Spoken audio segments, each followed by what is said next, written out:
Shalom sesamaku yang dikasihi Tuhan. Hari ini kita akan membaca dan mendengarkan seri Alkitab Kronologi. Selamat mendengarkan.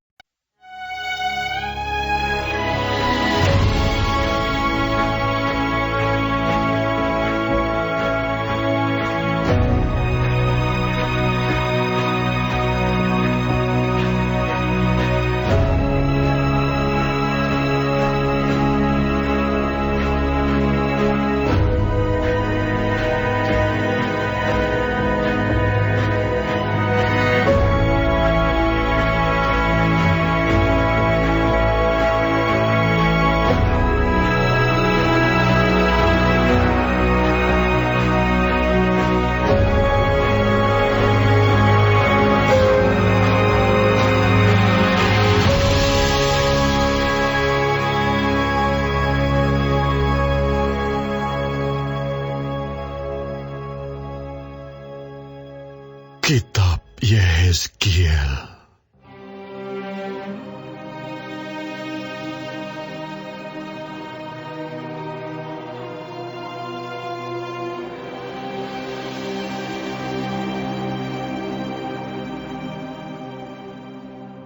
Pada tahun ke-30, dalam bulan yang keempat, pada tanggal 5 bulan itu, ketika aku bersama-sama dengan para buangan berada di tepi sungai Kebar, terbukalah langit dan aku melihat penglihatan-penglihatan tentang Allah.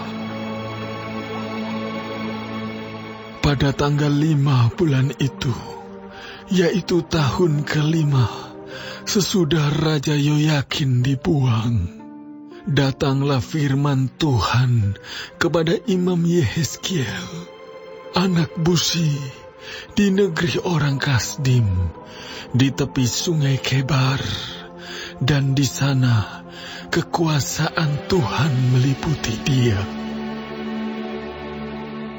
Lalu aku melihat, sungguh, angin badai bertiup dari utara dan membawa segumpal awan yang besar dengan api yang berkilat-kilat, dan awan itu dikelilingi oleh sinar. Di tengah-tengah api itu, kelihatan seperti suasa mengkilat. Dan di tengah-tengah itu juga ada yang menyerupai 4 makhluk hidup. Dan beginilah kelihatannya mereka. Mereka menyerupai manusia, tetapi masing-masing mempunyai 4 muka, dan pada masing-masing ada pula 4 sayap. Kaki mereka adalah lurus, dan telapak kaki mereka seperti kuku anak lembu. Kaki-kaki ini mengkilap, seperti tembaga yang baru digosok. Pada keempat sisi mereka, di bawah sayap-sayapnya, tampak tangan manusia. Mengenai muka dan sayap mereka berempat adalah begini. Mereka saling menyentuh dengan sayapnya. Mereka tidak berbalik kalau berjalan. Masing-masing berjalan lurus ke depan. Muka mereka kelihatan begini.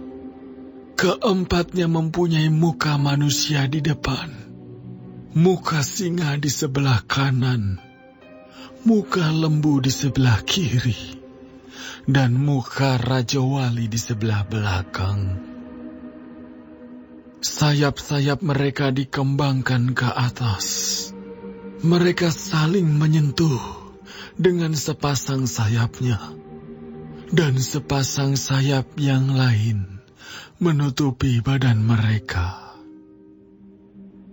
Masing-masing berjalan lurus ke depan, ke arah mana roh itu hendak pergi. kesanalah mereka pergi. Mereka tidak berbalik kalau berjalan.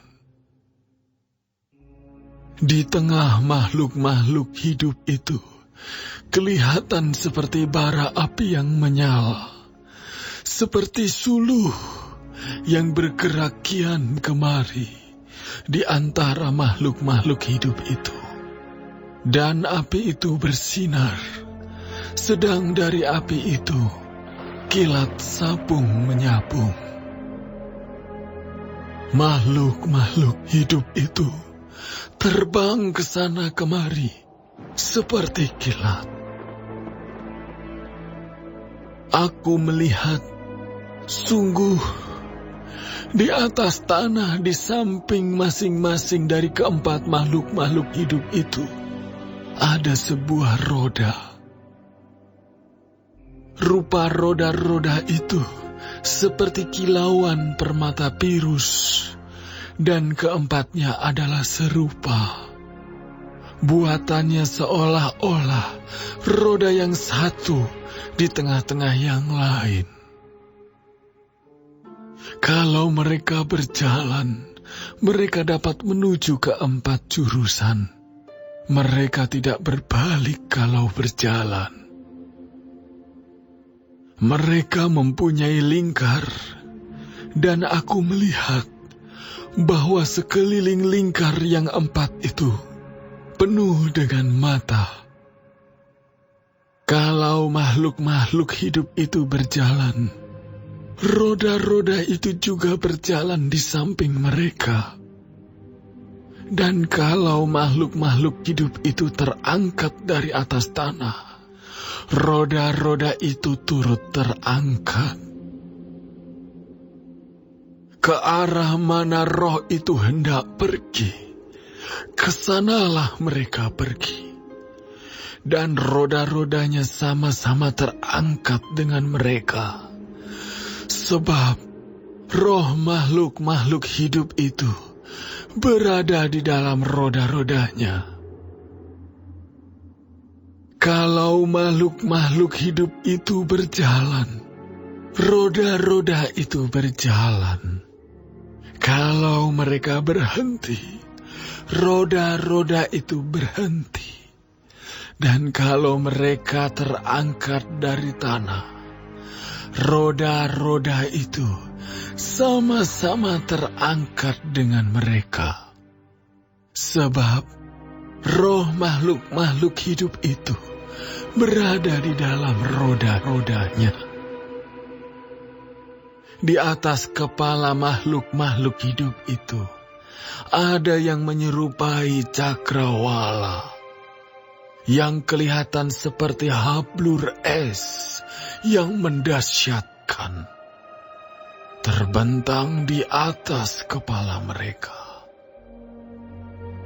Dan di bawah cakrawala itu, sayap mereka dikembangkan lurus, yang satu menyinggung yang lain, dan masing-masing mempunyai sepasang sayap yang menutupi badan mereka.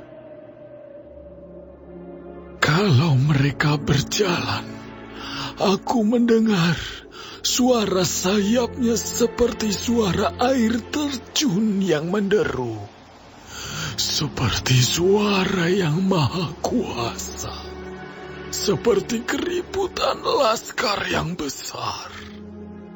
Kalau mereka berhenti, sayapnya dibiarkan terkulai. Maka kedengaranlah suara dari atas cakrawala yang ada di atas kepala mereka. Kalau mereka berhenti, sayapnya dibiarkan terkulai. Di atas cakrawala yang ada di atas kepala mereka, ada menyerupai tahta yang kelihatannya seperti permata lasuri. Dan di atas yang menyerupai tahta itu, ada yang kelihatan seperti rupa manusia. dari yang menyerupai pinggangnya sampai ke atas. Aku lihat seperti suasa mengkilat dan seperti api yang ditudungi sekelilingnya. Dan dari yang menyerupai pinggangnya sampai ke bawah, aku lihat seperti api yang dikelilingi sinar. Seperti busur pelangi yang terlihat pada musim hujan di awan-awan. Demikianlah kelihatan sinar yang mengelilinginya. Begitulah kelihatan gambar kemuliaan Tuhan. Tatkala aku melihatnya, aku sembah sujud. Lalu, ku dengar suara Dia yang berfirman,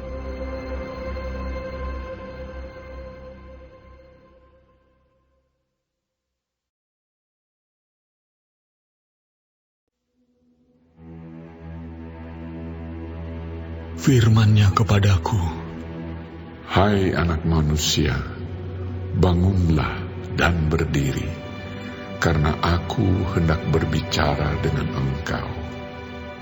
Sementara Ia berbicara dengan aku, kembalilah rohku ke dalam aku, dan ditegakkannya aku. Kemudian, aku mendengar Dia yang berbicara dengan aku. Firman-Nya kepadaku, "Hai anak manusia, aku mengutus engkau kepada orang Israel, kepada bangsa pemberontak yang telah memberontak melawan aku.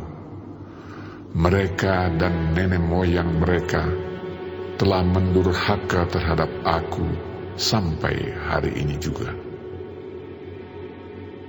Kepada keturunan inilah yang keras kepala dan tegar hati, aku mengutus engkau dan harus kau katakan kepada mereka, beginilah firman Tuhan Allah. Dan baik mereka mendengarkan atau tidak, sebab mereka adalah kaum pemberontak, mereka akan mengetahui bahwa seorang nabi ada di tengah-tengah mereka. Dan engkau, anak manusia, janganlah takut melihat mereka maupun mendengarkan kata-katanya. Biarpun engkau di tengah-tengah onak dan duri, dan engkau tinggal dekat kalajengking, janganlah takut mendengarkan kata-kata mereka, dan janganlah gentar melihat mukanya, sebab mereka adalah kaum pemberontak. Sampaikanlah perkataan-perkataanku kepada mereka, baik mereka mau mendengarkan atau tidak, sebab mereka adalah pemberontak. Dan engkau, anak manusia, dengarlah apa yang kufirmankan kepadamu. Janganlah memberontak seperti kaum pemberontak ini. Ngangakkanlah mulutmu dan makanlah apa yang kuberikan kepadamu. Aku melihat sesungguhnya ada tangan yang terulur kepadaku, dan sungguh dipegangnya sebuah gulungan kitab, lalu dibentangkannya di hadapanku. Gulungan kitab itu ditulisi timbal balik, dan di sana tertulis nyanyian-nyanyian ratapan, keluh kesah, dan rintihan.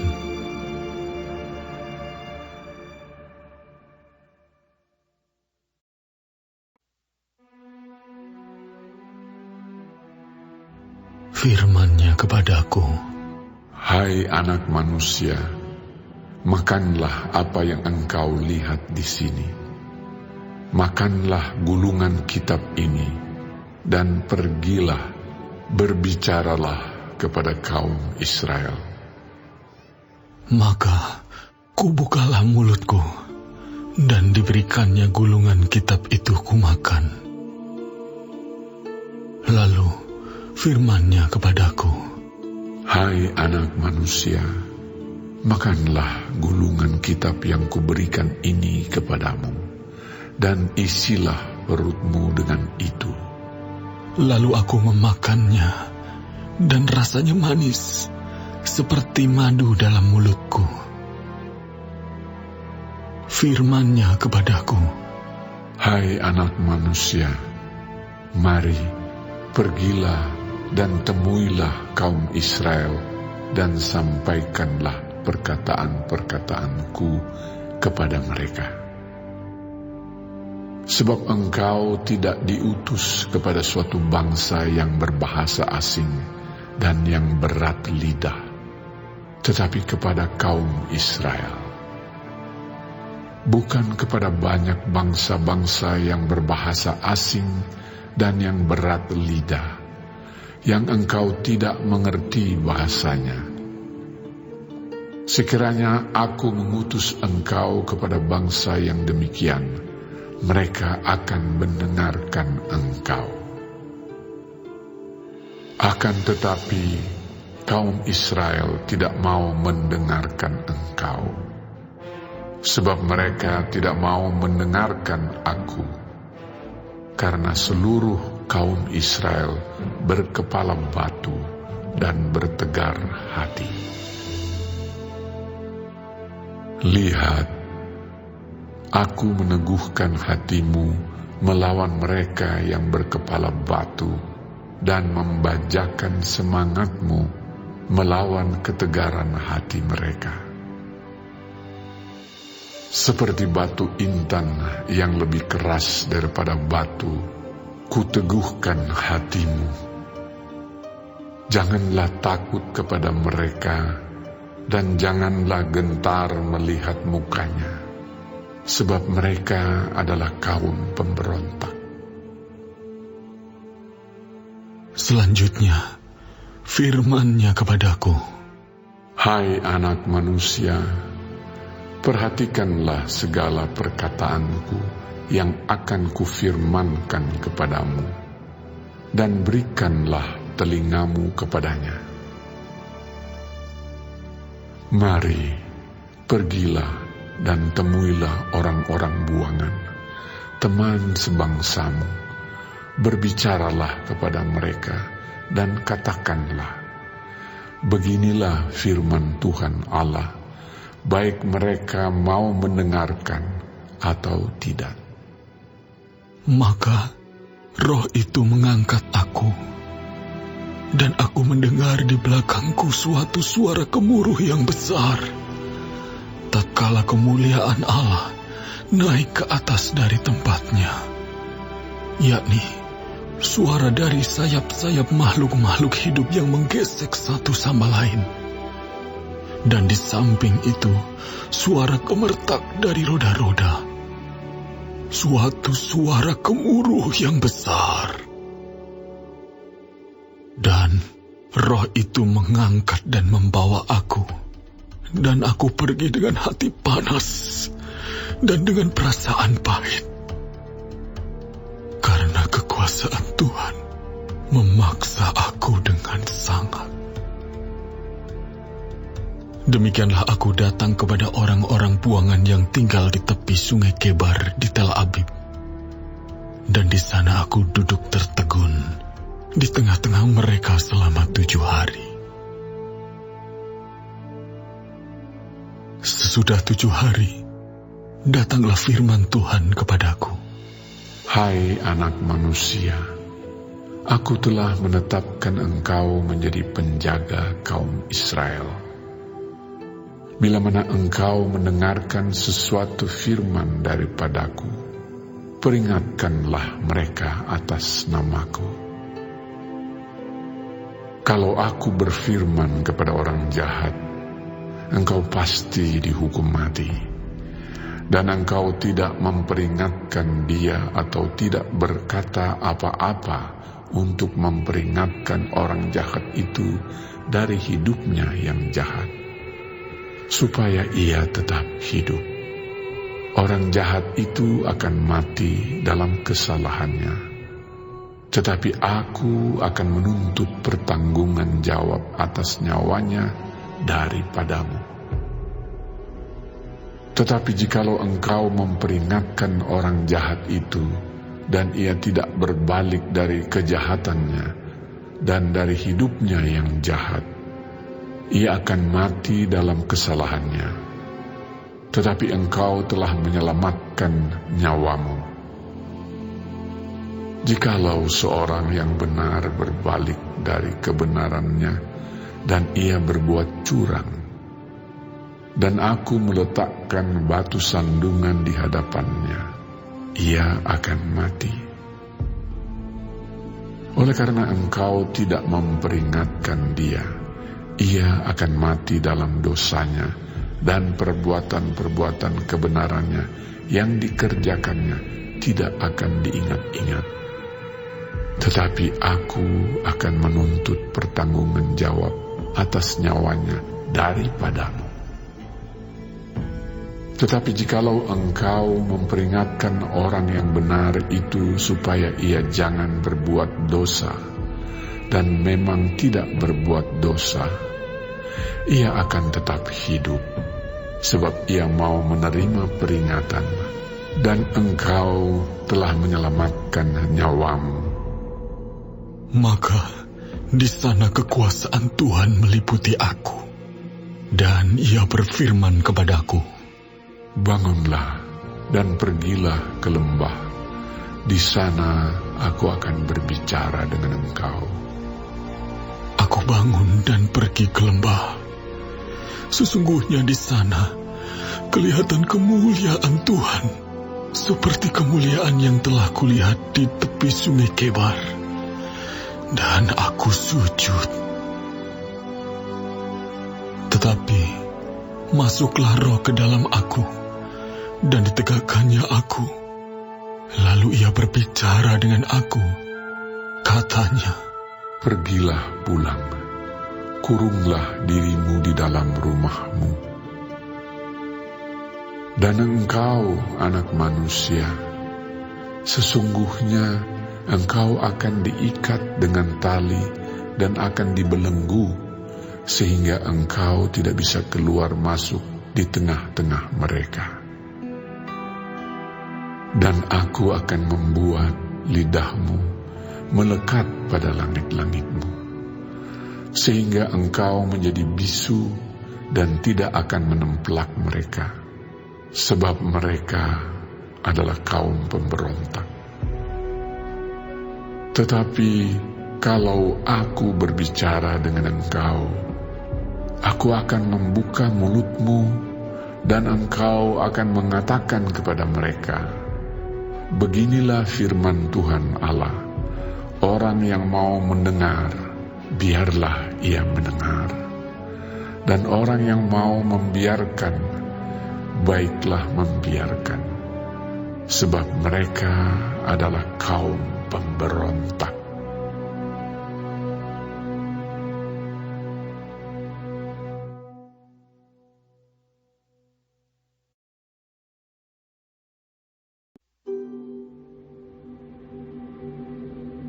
Engkau anak manusia, ambillah sebuah batu bata, letakkan di hadapanmu, dan ukirlah di atasnya sebuah kota, yaitu Yerusalem.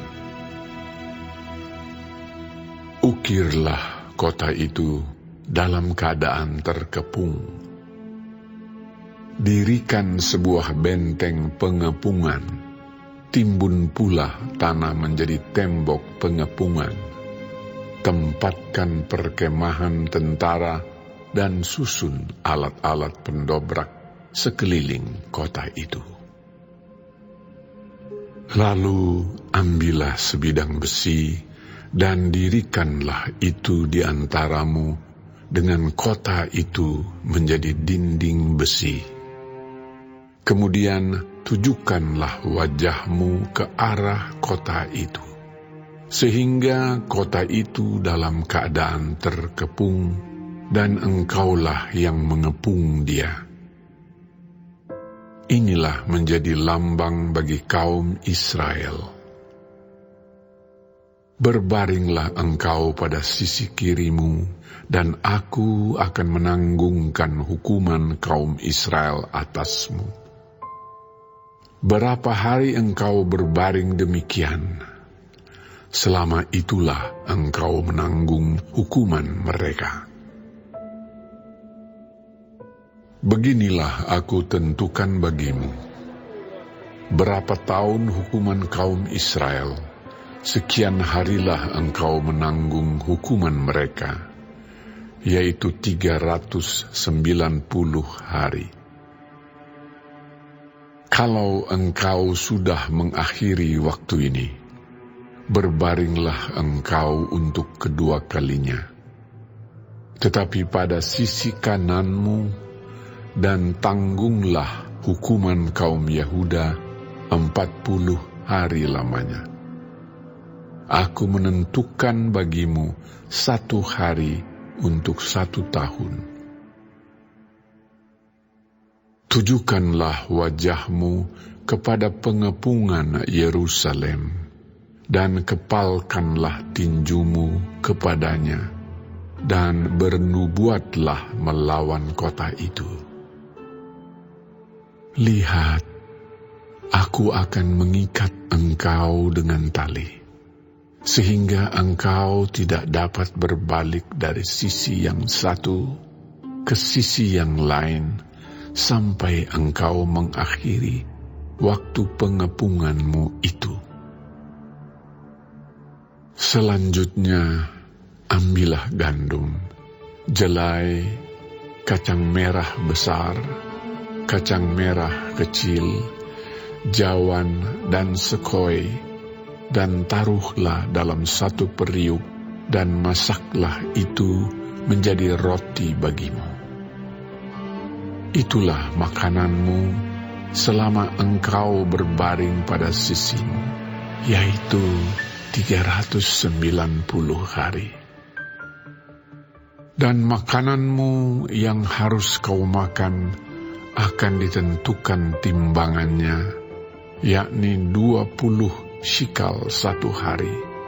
Makanlah itu pada waktu-waktu tertentu. Air minum pun bagimu akan ditentukan, 1/6 hin banyaknya. Minumlah itu pada waktu-waktu tertentu.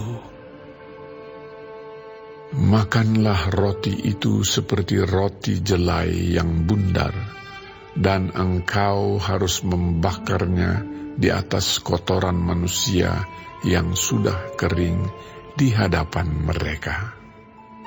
Selanjutnya, Tuhan berfirman, Aku akan membuang orang Israel ke tengah-tengah bangsa-bangsa, dan demikianlah mereka akan memakan rotinya najis di sana. Maka ku jawab, aduh, Tuhan Allah, sesungguhnya aku tak pernah dinajiskan, dan dari masa mudaku sampai sekarang, tak pernah ku makan bangkai atau sisa mangsa binatang buas. Lagi pula, tak pernah masuk ke mulutku ini daging yang sudah basi. Lalu firman-Nya kepadaku, Lihat, kalau begitu aku mengizinkan engkau memakai kotoran lembu ganti kotoran manusia, dan bakarlah rotimu di atasnya. Sesudah itu, Ia berfirman kepadaku, Hai anak manusia, sesungguhnya aku akan memusnahkan persediaan makanan di Yerusalem, dan mereka akan memakan roti yang tertentu timbangannya. Dengan hati yang cemas, juga mereka akan meminum air dalam ukuran terbatas, dengan hati yang gundah gulana, dengan maksud supaya mereka kekurangan makanan dan minuman, dan mereka semuanya menjadi gundah gulana, sehingga mereka hancur di dalam hukumannya.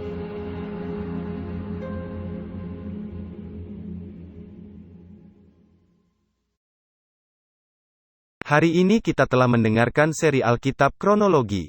Tuhan Yesus memberkati.